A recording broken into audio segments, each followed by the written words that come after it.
Hey everybody, Matt here, and this week's blog, this is the audio to accompany it, and I thought I'd talk about that moment where you read a book that you wish you'd written. As thought leaders running commercially successful practices, I thought we might talk this week about books, and specifically, I want to connect you to an experience we might have shared. Have you ever had that moment where you find yourself reading a book that you feel you yourself could have written? Like, has this happened to you yet?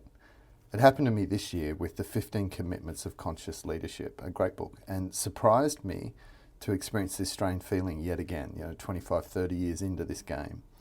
You can check out the book here on the link that's in the written version of this blog. And I guess it's a feeling of disappointment, and it's likely sourced in equal parts from like three places, part that whole imposter syndrome of who am I and I'll be found out and I'm not good enough, part nihilism, like I might as well just give up, it's all been done, and part comparisonitis, like, shit, they wrote a better book than me. I think, though, that perhaps it could be exactly this experience that sets us up to write a better book than we could have. I get it doesn't feel like that when you read the, beat you to it book.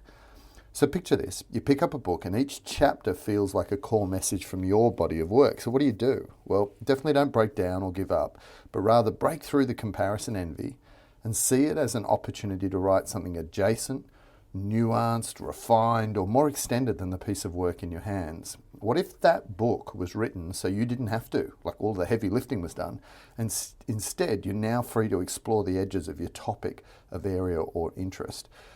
Interestingly, as an aside, and this is not in the written one, I actually think what you can then do is use that book as a flagship generosity marketing piece where you could send that to clients and then follow it up with one of yours. Sometimes cooler to send an adjacent book on the same topic.